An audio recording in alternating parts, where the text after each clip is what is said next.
Hello. Hello everybody. We are live. We are live. Kumusta po kayong lahat? It's me, David. And we are live here from Tokyo, Shibuya. Yes. I'm actually walking towards the station. And alam nyo naman po, every time I do this long walk, I always do this live. Because the intention of this video is for me to share the amazing business opportunity that we have called digital marketing, or you can also call it affiliate marketing, while also practicing what it takes to be a successful entrepreneur. So ito po yung mga ginagawa ko because I want to be successful someday, and I'm documenting this so that people also like you, if you are looking to find a business pero wala kayong idea kung ano yung gusto nyo gawin, you are in the right video. If you want to do like a mindset change or something that you can just work on your improvement every single day, you are in the right video, because those are my goals, and I'm also here to help people find another source of income, which is digital marketing. So it's actually really cold right now. I'm actually under the tunnel. Ayun naman.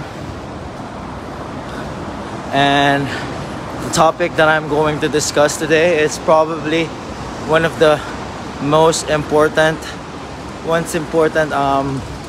aspect if you want to be successful in life, or not just in life, and also in general.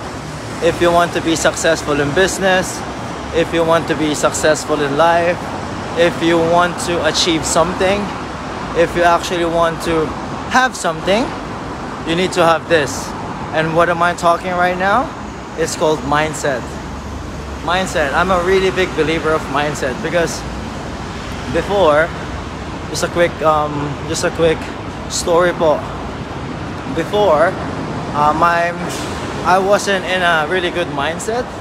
Like I said in my previous live, yung mindset ko dati, it's all comparison. It's all why I do not have this, bakit wala ako nito, bakit wala ako niyan. Ganun tayo eh. That's my mindset. And then the older that I continue, and nung pong makita ko tong digital business na to, ito ang isa sa mga dahilan kung bakit nagpapalit ng mindset sa akin. Because if you want to be successful at one thing, if you want to be successful in becoming an entrepreneur, if you want to be successful in anything in life, importante po ang mindset. Now we are gonna talk about entrepreneurial mindset. Because me, hindi ko po sinasabi na I'm a master of this skill. Hindi po. I'm also practicing. I'm also learning how to become a better entrepreneur. I want to practice my mindset because ako po, it's a very, very important thing to have mindset, because once na meron kang mindset, all of your surrounding will change. So ano ba ang mindset, okay? I have my handy dandy notebook over here. Mindset is the foundation of everything. It's the foundation of everything to do. It decides whether you see something as an obstacle or you see something as a stepping stone, okay? So bibigyan ko po kayo ng 3 important benefit of having a proper mindset. Ano ba ang natutulong nito kung meron tayong magandang mindset? Ako, nagbago talaga yung buhay ko nung nag-start ako magbago ng mindset. Kasi what we put the focus on, yun ang nagiging mundo natin. Kunyari, nakafocus tayo sa kulang ako ng ganyan, kulang ako sa ganito, kulang ako sa ganyan. Natural. Your whole life will be focused on wala ako nito, wala ako niyan. So, mas magkakaroon tayo ng lack if we are focusing on kung anong wala tayo. But when we are focusing on the things that what we can do, kung ano ba yung magagawa natin in order to achieve our goals, magbabago po ang lahat. Believe me po, kasi ang laki po ng pinagbago ng aking buhay nung nag-switch po ako ng mindset. So ano ba yung mindset na sinasabi ko? First benefit of mindset. Mindset, this actually will shape your action. What do I mean by that? It's the way, babasahin ko lang po, hindi ako maburol. It is the way to think about yourself and the world. If you are believing that you are going to succeed, then you are going to make it happen. Kung ikaw mismo sa sarili mo naniniwala ka na you are going to succeed and you are going to achieve your goal, and kahit anong mangyari po, makukuha niyo po yun. You are going to achieve because you are believing. Napaka-powerful po ng ating mind. Once you put your mind into it, alam ko po na mangyayari siya.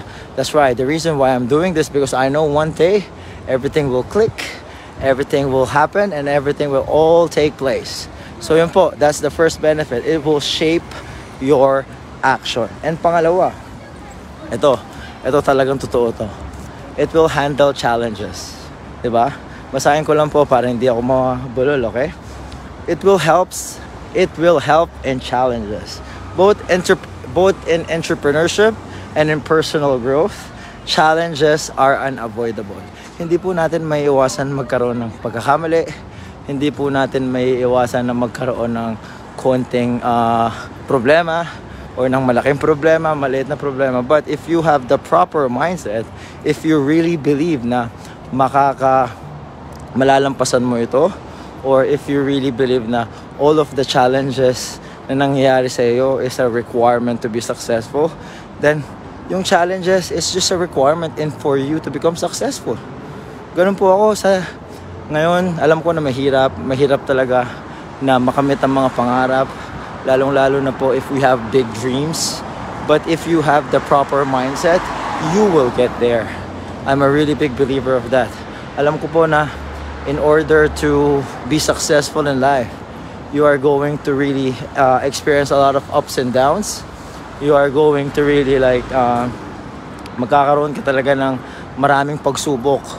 Pero pag inisip po natin na itong mga pagsubok na to ay kailangan mo siyang maranasan para maging better ka, para maging ikaw yung tao na gusto mong maging. So it's a really requirement po siya. Kailangan mong mahirapan. Kailangan mo talagang pagdaanan ng lahat ng challenges because at the end of the day, yung mga challenges na yun ang magtuturo sa'yo ng tama. Nagkamali ako sa ganito. So kailangan ko palang gawin ng ganitong paraan. For example, you are trying to lose weight. Kailangan ko palang bawasan ng pagkain ko ng ganito. Kasi pag kumakain ako nito, hindi ko may hit yung target ko na weight. So, it's all about making mistakes and doing something about that mistake. Okay? So, in the number 3 po, it fuels the motivation and resilience. Ito, I really do believe. I'm really motivated right now to succeed because I have the proper mindset. Because if you are really, kung ang mindset mo is for me, my mindset right now is to become successful in what I do, then you will be there. You will be there. Magkakaroon ka ng tinatawag na resilience. Ano ba yung resilience? Resilience is very important. Just imagine resilience as a rubber band. Rubber band. Pagka binibend mo ng binibend, magbabounce back siya ng magbabounce back. It's like that.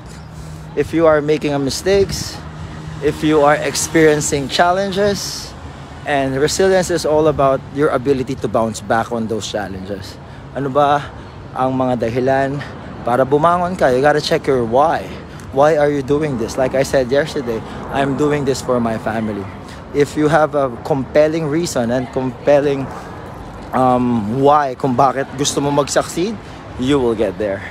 And then yun po, let's do a quick recap because I also want to talk about resilience. Resilience po kasi is how you recover from setbacks. And one thing also is really important is grit.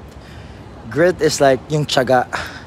Grit, ayun yung tiyaga. Yung kahit na napakahirap na nang nararanasan mo, kahit napakahirap na napagdadaanan mo, push ka pa rin na you will still keep on pushing and pushing and pushing. That's grit. That's tiyaga. So, you need to develop resilience as a mindset, and you need to develop grit as a mindset. And really, the last one, I just want to hit this home also. The mindset that I'm really practicing every single day, it's what you call growth mindset. Basahin ko lang po para hindi ako mabulol. Growth mindset is believing you can improve with effort and learning. So that's growth mindset. Mag-improve ka in constant effort for you to learn, in constant effort for you to to succeed. Kasi ang growth mindset is all about growing. It's all about learning. It's all about becoming the person you want to be. So that's the growth mindset. Magkakamali ka talaga at one point. Magkakamali ka at one point. Magkakamali ka at one point. You are going to make mistakes at one point. But the important thing is you have the mindset to bounce back and you have the mindset to push through. So yun po, no? Let's just do a quick recap bago ako magpaalam. Ano ba ang benepisyo? What are the benefits or important of having a good mindset? Number one, it will shape your action, di ba? Magkakaroon ka ng direction kung saan ka papunta because you have the proper mindset, di ba? It will shape your action. If you have the proper mindset to become successful, lahat ng mga distraction mawawala. Lahat ng mga hindi kailangan mawawala. So number two, it will help you handle challenges. Okay? Ano ba yung challenges? Like I said a while ago, magkakamali ka talaga. Yung mga tao na walang proper mindset, pag nagkamali sila, sasabihin nila, baka hindi para sa akin to. Baka hindi ako maging successful. Baka hindi ko siya magawa. So, at the end of the day, you quit. Okay? So, yun po, it's really important. And number three, fuels motivation. If you have a good mindset and you have the drive to succeed, you will get there. So yun po, no? I hope that I added value to your afternoon. Medyo busy po ngayon dito. I hope that I added something to your afternoon because that's one of my goals. Look at this. Napansin ko kaya po para maraming tao is back to school na pala. One last look bago po ako magpaalam. We are here in Shibuya.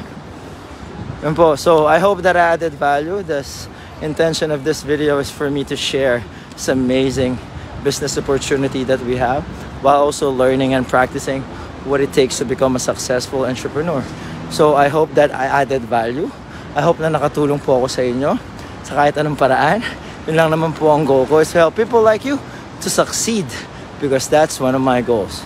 So yun po, I will see you guys again for my next live which is tomorrow. And thank you everybody for watching. See you again on my next live. Pero bago po ako magpaalam, tignan po natin ang Shibuya bago.